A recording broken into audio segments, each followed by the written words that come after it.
Shalom kekasih-kekasih Tuhan.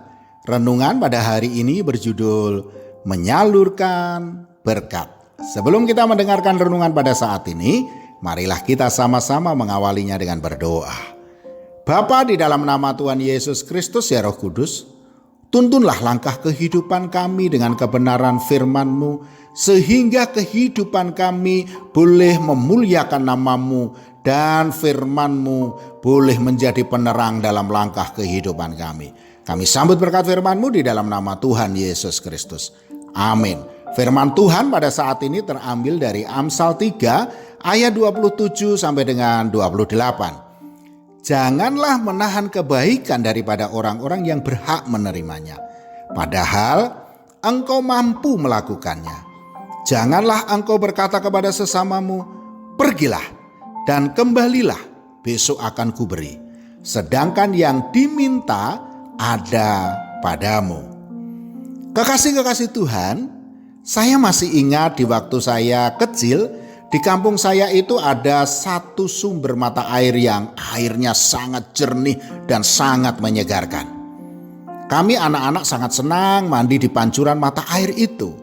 Sepertinya sumber air itu tidak pernah kering dan terus mengalir, dan aliran airnya banyak dimanfaatkan para petani untuk mengairi sawah-sawahnya. Namun beda lagi dengan sumur tua yang ada di belakang rumah kami. Sumur itu sudah lama tidak dipakai lagi.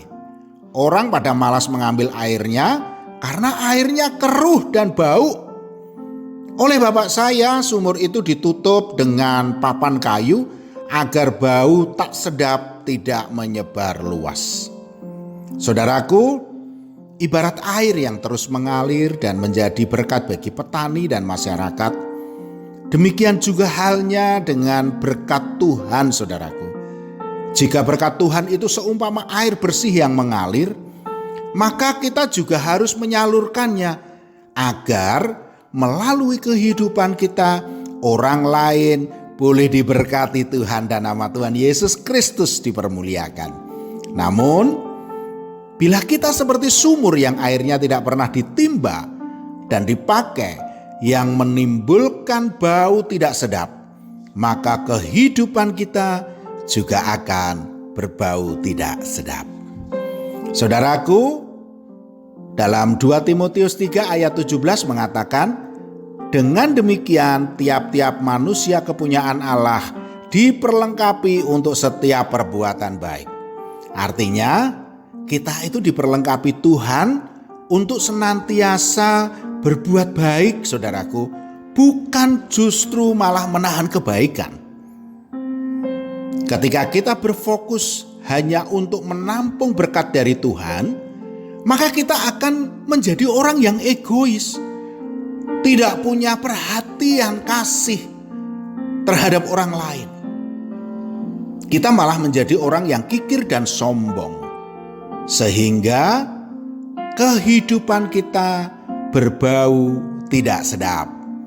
Namun, bila kita menyalurkan berkat Tuhan yang kita terima, maka berkat Tuhan kepada kita itu justru akan senantiasa selalu baru, dan hidup kita akan menjadi berkat, serta nama Tuhan kita Yesus Kristus dipermuliakan.